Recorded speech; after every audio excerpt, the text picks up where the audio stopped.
ओम श्री गणेशाय नमः। जय श्रीमन नारायण, जय आदिशक्ति माता। दोस्तों, आज हम एक कथा ऐसी श्रवण करेंगे जिसमें भाग्य बड़ा या बुद्धि। तो आइए दोस्तों, इस कथा को श्रवण करते हैं समय को न वेस्ट करते हुए। एक समय की बात है, ब्रह्मा जी का दरबार लगा हुआ था। उस समय भाग्य और बुद्धि में झगड़ा होने लगा।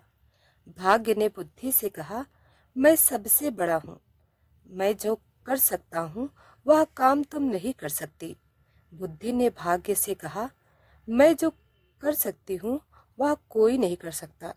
बुद्धि ने कहा, भाग्य तुम मूर्ख मत बनो, मैं जब किसी का साथ छोड़ देती हूँ तो मनुष्य कुछ नहीं कर सकता और वह मनुष्य पागल हो जाता है। फिर उसी समय भाग्य बुद्धि से बोला, अगर मैं मनुष्य का साथ छोड़ दूं तो तुम भी कुछ भी नहीं कर सकती।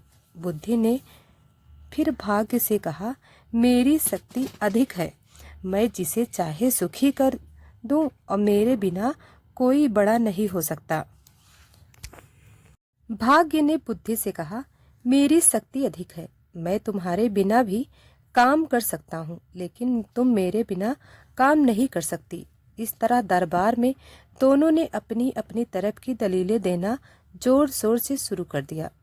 जब झगड़ा दलीलों से भी समाप्त न हुआ, तब बुद्धि ने भाग्य से कहा कि हम दोनों में से कौन बड़ा है, अब इसका फैसला तो केवल ब्रह्मा जी ही कर सकते हैं।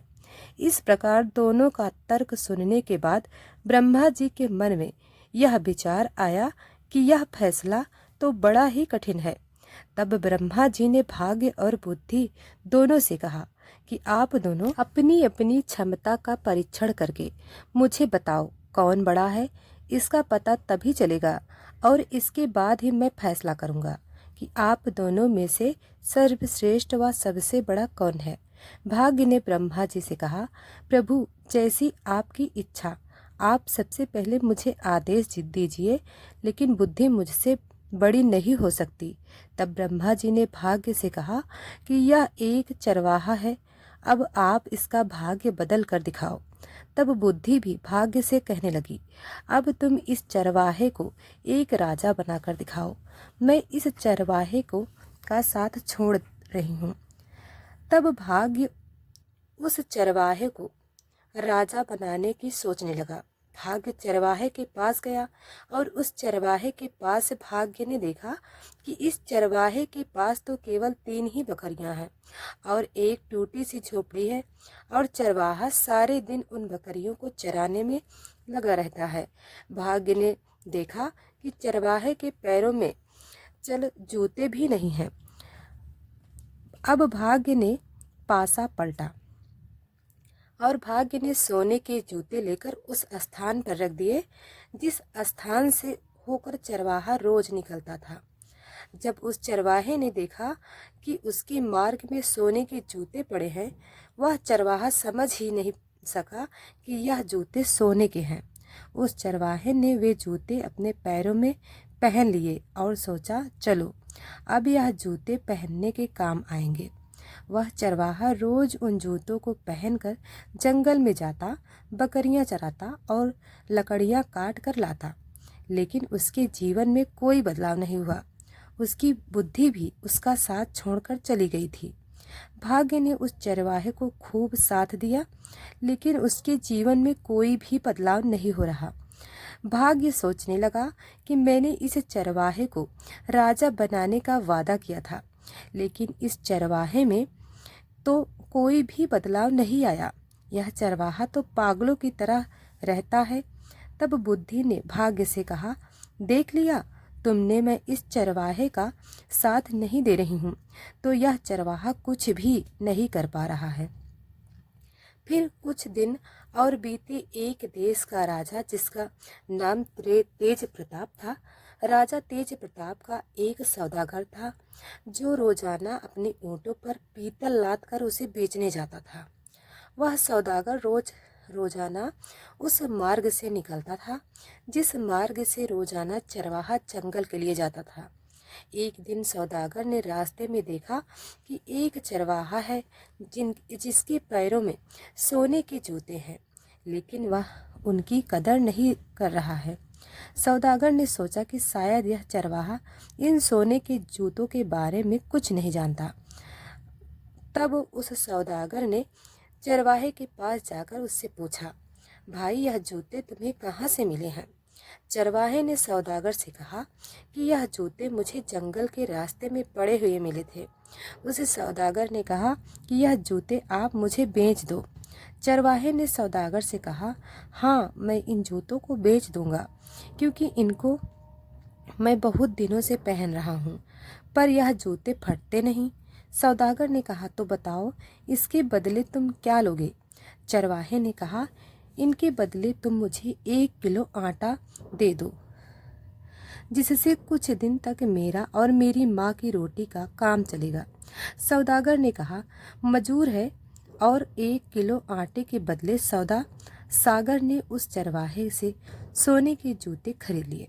फिर बुद्धि भाग्य के पास आई और भाग्य से बोली, हे भाग्य, यह क्या हो रहा है? आप कहाँ से सो गए? जिस चरवाहे को आप एक राजा बनाना चाहते थे, उसने तो आपके दिए हुए सोने के जूतों को 1 किलो आटे में बेच दिया। तब भाग्य ने बुद्धि से कहा, बुद्धि, आप अभी चुपचाप रहो और देखते रहो मैं क्या करती हूँ। भाग्य बोला, मैं इस चरवाहे को राजा बनाकर ही छोड़ूंगा। बुद्धि ने भाग्य से कहा, यह राजा के चक्कर में आप इस चरवाहे को मार मत देना, क्योंकि यह चरवाहा बुद्धि के बिना कुछ नहीं कर सकता।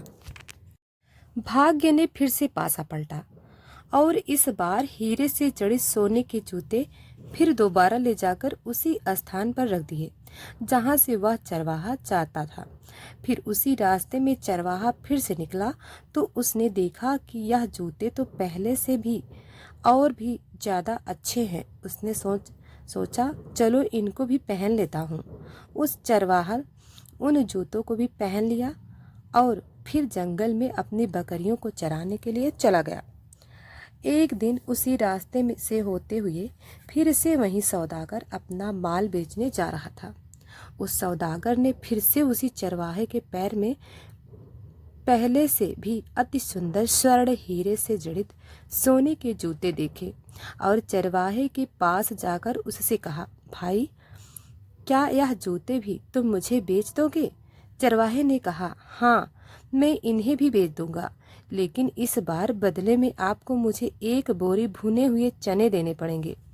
तब सौदागर ने उसके लिए भी राजी हो गया और उसने उन जूतों को भी 1 बोरे भुने हुए चने के बदले में खरीद लिया।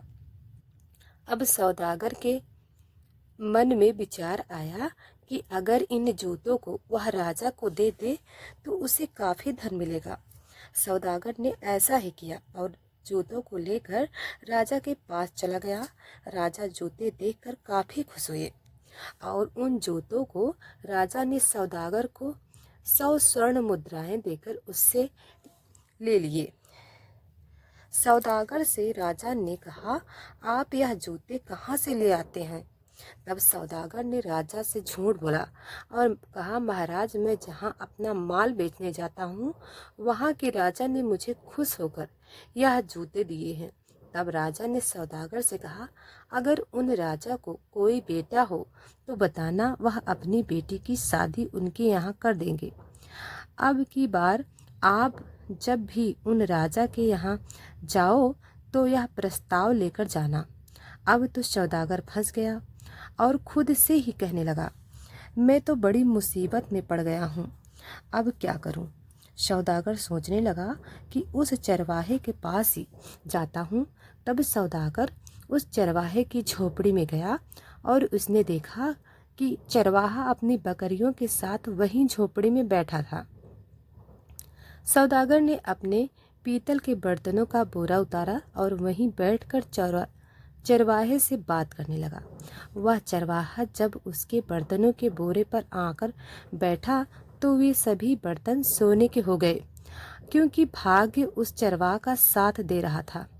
सौदागर ने मन ही मन सोचा, यह तो बड़ा काम का व्यक्ति है, या फिर यह कोई बड़ा जादूगर है। अब इसे ही मैं राजा बना देता हूँ। सौदागर ने चरवाहे से कहा, भाई तुम चिंता मत करो, मेरे पास काफ़ी धन दौलत है। मैं आपके यहाँ महल और किला बना दूंगा और आप मेरे राजा बन जाना। राजा बनने के बाद मैं आपका विवाह मेरे देश के राजा की बेटी से करवा दूंगा। फिर आप आराम से अपनी ज़िंदगी जीना। चरवाहे ने कहा, भाई तुम जो भी करो, लेकिन मेरी बकरियों का ध्यान जरूर रखना। सौदागर ने सोचा कि यह व्यक्ति तो बुद्धि से मूर्ख लगता है, शायद इसकी बुद्धि नष्ट हो गई है। मैं तो इसको राजा बना रहा हूँ और इसे अपनी बकरियों की पड़ी है। फिर सौदागर वहाँ पर एक आलीशान महल बनवाकर वापस राजा तेज प्रताप के पास गया और उनसे कहा, महाराज मैं उस राजा को शादी के लिए तैयार कराया हूँ और आप वहाँ पर अपनी बेटी की सगाई उस राजा के बेटे के साथ कर दो। मैं उनसे तय करके आया हूँ। तब राजा तेज प्रताप ने अपने 2 नौकर भेजे और अपनी बेटी की सगाई करवा दी। अब विवाह का समय नज़दीक आ गया और चरवाहा अब भी अपनी बकरियों के साथ रहता, उनको चराता और अपनी ही मस्ती में मस्त रहता। सौदागर ने सोचा कि कहीं यह चरवाहा मुझे मरवा ना दे, इसको तो कोई परवाह ही नहीं है। सौदागर उस चरवाहे के पास गया और उसने चरवाहे की सारी बात बताई और कहा, मुझे और तुझे दोनों को राजा मार देगा अगर किसी को इस बात का पता चला कि तू चरवाहा है। इस कारण मैं जिस प्रकार कहूँ उस प्रकार ही तुम काम करो। चरवाहा ने मन में सोचा, यह संकट कहाँ से आ गया, मैं तो अपनी जिंदगी आराम से व्यतीत कर रहा था। चरवाहे ने मन ही मन सोचा कि इस सौदागर ने मुझे कहाँ फंसा दिया। अब विवाह का समय आ गया और बारात लेकर राजा तेज प्रताप के देश में तैयारी होने लगी। काफ़ी सेना हाथी घोड़े लेकर पहुंच गए और विवाह की रस्म भी पूरी हो गई। अब उस चरवाहे को एक अलग 7 मंजिला कमरे में सुला दिया। उसको वहाँ पर कई प्रकार की आवाज़ें आने लगी, क्योंकि उस चरवाहे की माँ उसे बचपन में भूतों की कहानी सुनाया करती थी। उस चरवाहे को पायल और चूड़ियों की आवाज़ जैसी ही आती तो वह सोचता कि शायद कोई भूत आ रहा है। उस चरवाहे ने डर की वजह से एक खिड़की से कूदने की तैयारी कर ली। उसी समय बुद्धि भाग्य के पास आई और कहा, भाग्य, इस व्यक्ति को किसी प्रकार से बचा सको तो बचा लो, अन्यथा यह कूद कर मर जाएगा, क्योंकि इसमें बुद्धि नहीं है। तब भाग्य को एहसास हुआ और भाग्य ने बुद्धि से कहा, बुद्धि आप बड़ी मैं छोटी, बुद्धि आप जीतो मैं हारे, बुद्धि आप ही इस व्यक्ति को बचाओ। तब उसी समय बुद्धि ने उस चरवाहे के दिमाग में प्रवेश किया और फिर बुद्धि आते ही वह चरवाहा खिड़की से कूदते समय रुक गया। अंत में ब्रह्मा जी ने फैसला सुनाते हुए भाग्य से कहा, भाग्य, आप परीक्षण में सही सफल नहीं हो सके, इस कारण भाग्य से बड़ी बुद्धि है। बुद्धि के बिना व्यक्ति कुछ नहीं कर सकता, चाहे वह कितना धन दौलत वाला ही क्यों ना हो। इस कारण बुद्धि ही सबसे बड़ी और सर्वश्रेष्ठ है। तो दोस्तों, अभी तक वीडियो को लाइक सब्सक्राइब नहीं किया है तो अभी कर लें। धन्यवाद।